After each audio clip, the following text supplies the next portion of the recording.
Bom,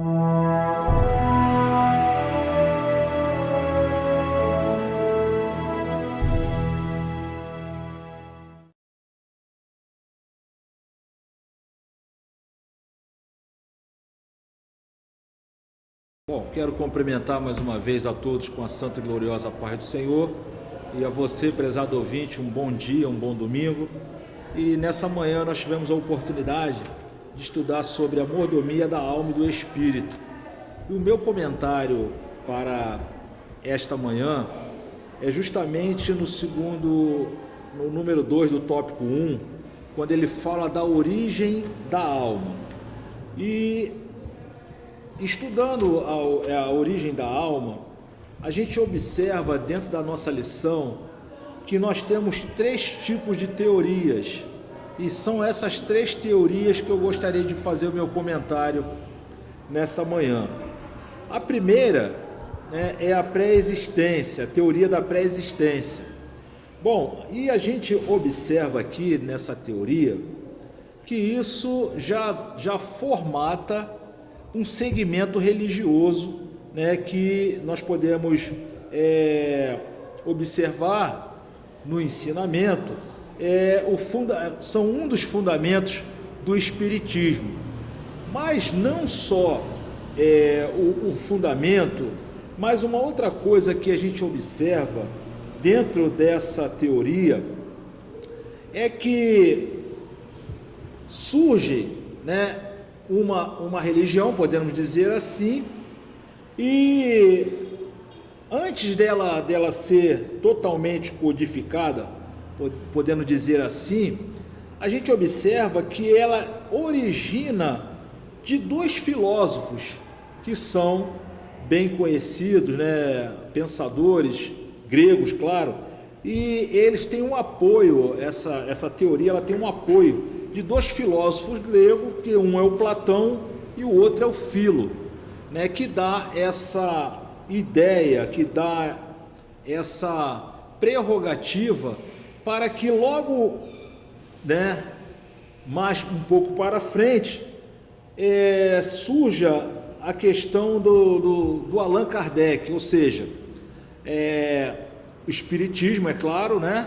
E muitos seguem Allan Kardec, são kardecistas, só que existe um pequeno detalhe, um pequeno problema, é que essa teoria, ela não tem fundamento bíblico.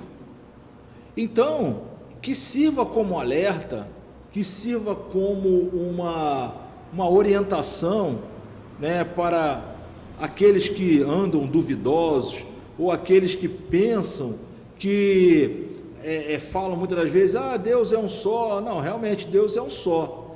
Agora, o Deus verdadeiro, tudo que ele faz, ele respalda através da sua palavra, né? Só que aqui a gente observa que esse apoio vem de 2 filósofos, como eu já falei os seus nomes, né?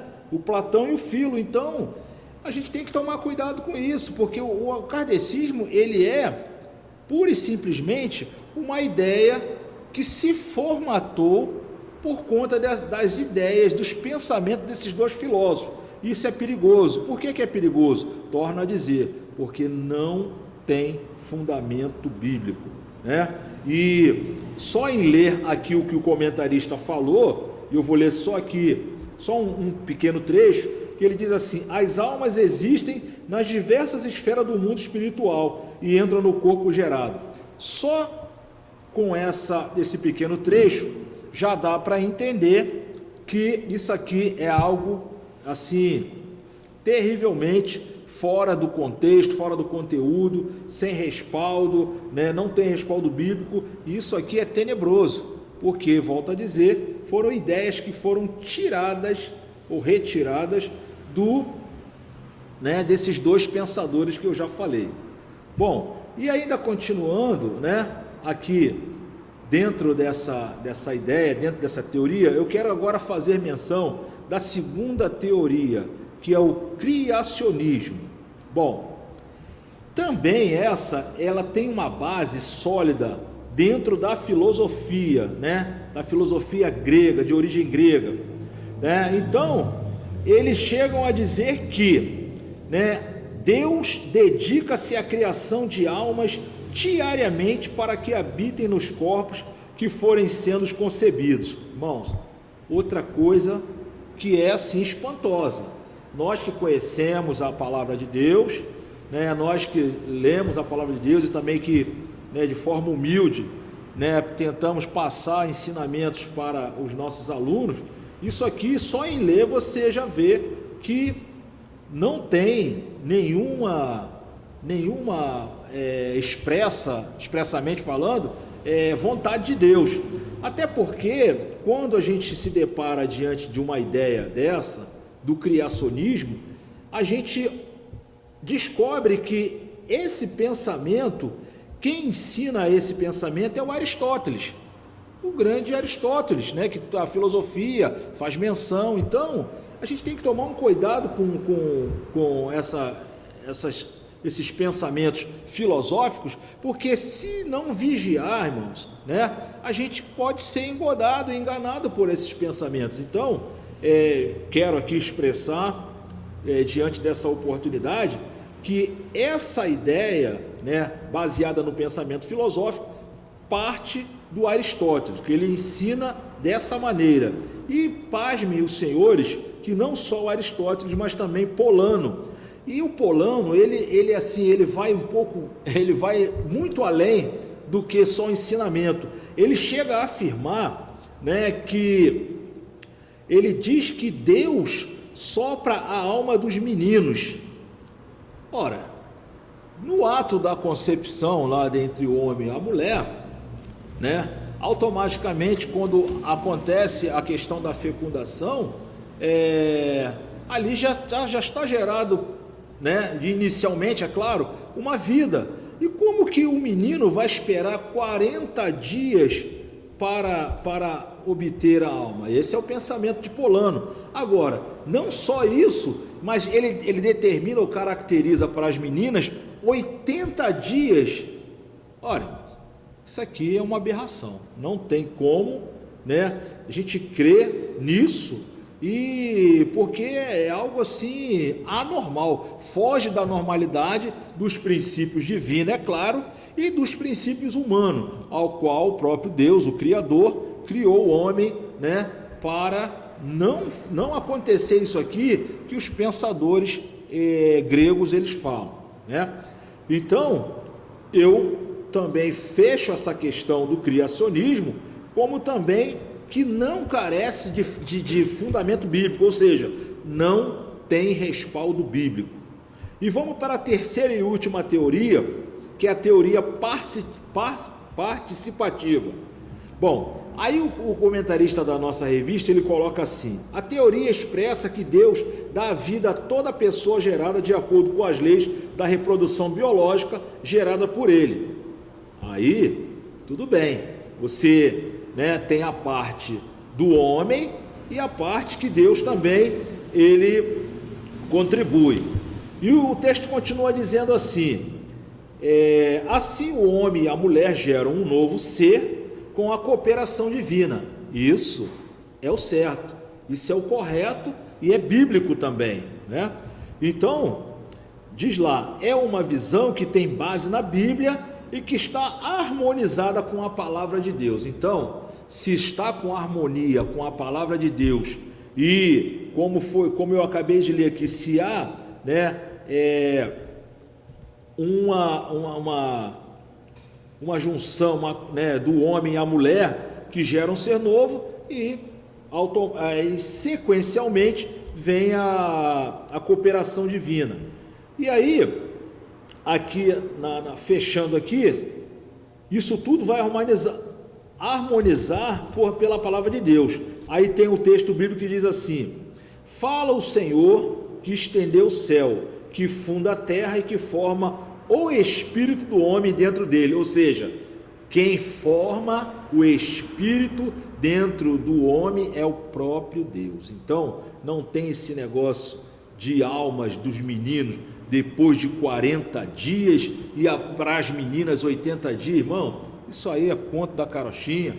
Me perdoe, né, aqueles que gostam da filosofia, me perdoe, né, mas dentro dessa matéria, né, a gente tem que peneirar, porque se os pensamentos não são condizentes com a palavra de Deus, com as escrituras sagradas, irmãos, então, se não tem respaldo bíblico, se não tem fundamento bíblico, para nós que servimos a Deus não serve, e para você também. Fique com aquilo que Deus ele nos proporciona, né, através da sua palavra. E essas são as minhas colocações nesta manhã, né, dizendo que Deus é o Criador de todas as coisas.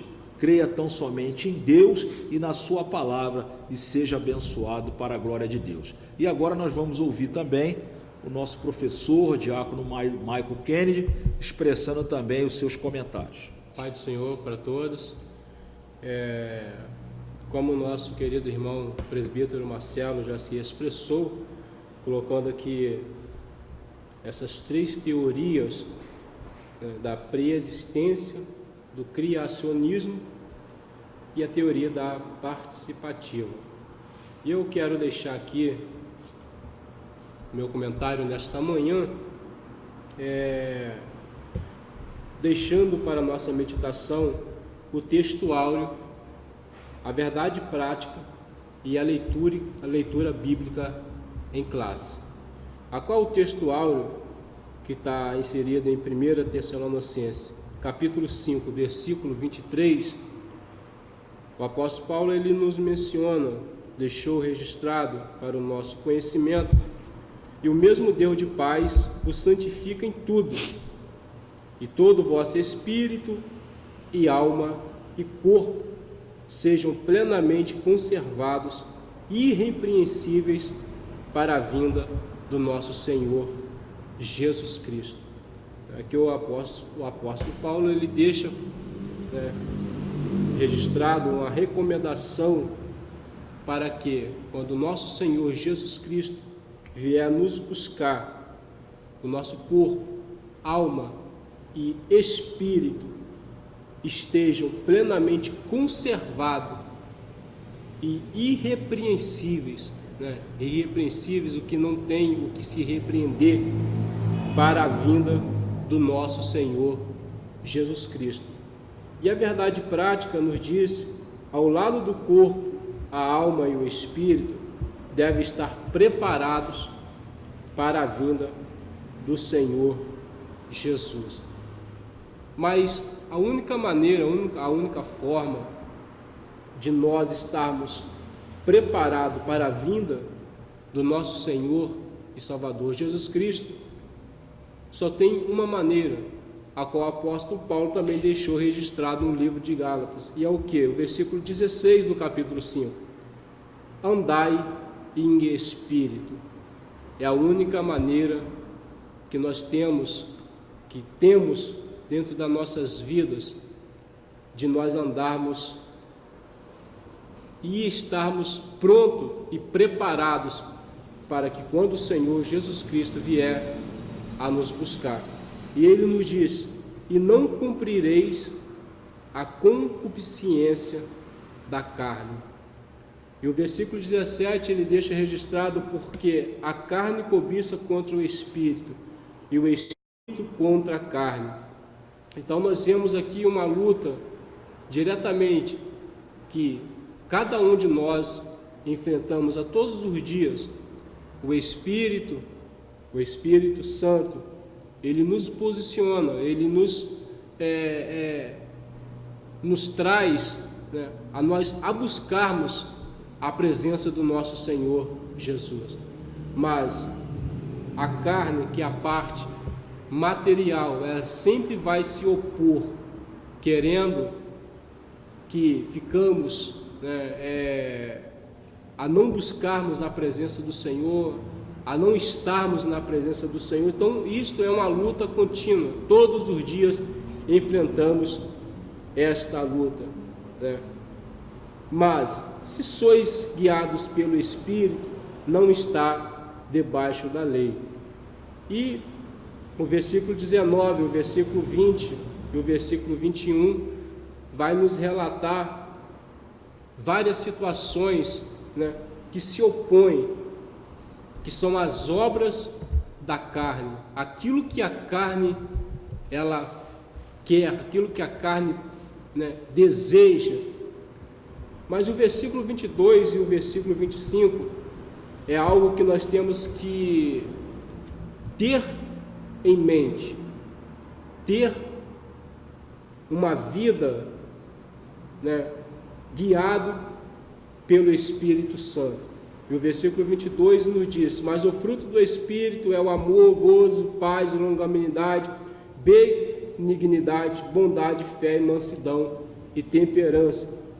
E o versículo 25 é algo também que me chamou muita atenção, que aqui nós vamos ver, para nós vencermos tudo isto, né, que vem sobre a minha vida, que vem sobre a sua vida, que a carne ela deseja, que a carne ela puxa, mas o apóstolo Paulo, guiado pelo Espírito Santo, deixou registrado o versículo 25: se vivermos, aqui há uma condição, se nós vivermos, com certeza nós vamos ter condições de vencer aquilo que a carne deseja. Mas se nós não vivermos, e temos visto, né, o que tem acontecido, vidas que não têm levado uma vida direcionada pelo Espírito Santo de Deus, e não têm suportado, e têm se inclinado àquilo que a carne ela almeja. Mas se vivermos no Espírito, andemos também no Espírito. E com certeza, o Espírito Santo ele vai nos fortalecer, ele vai nos dar força para que nós não cumprireis, né, a concupiscência da carne.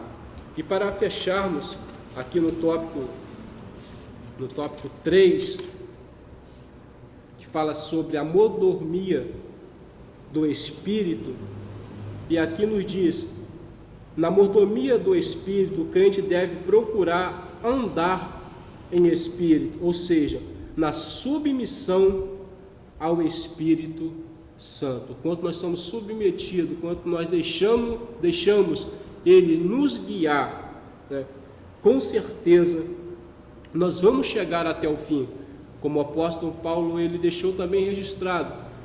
E nós também, andando assim desta maneira, um dia nós também vamos pronunciar: combati o bom combate, acabei a carreira e guardei a fé. Mas só uma maneira: andarmos em Espírito, ser guiado pelo Espírito, ou seja, na submissão ao Espírito Santo. Diz o texto bíblico: digo, porém, andai em Espírito e não cumprireis a concupiscência da carne. Andar em Espírito é viver em obediência à direção do Espírito Santo em todas as áreas da nossa vida. Com certeza, meus queridos, você que vai ouvir esse áudio, se você está passando por uma situação difícil na sua vida espiritual, reflete, pede ao Espírito Santo que te dê força e continua andando em espírito e em verdade, e não cumprirei a concupiscência da carne, porque se assim fazer, não temos condições de vencer a carne. Mas se andarmos em espírito, na submissão do Espírito Santo, com certeza iremos vencer. E que o Senhor Jesus Cristo possa continuar te abençoando, te dando força e te fortalecendo a sua vida. Amém.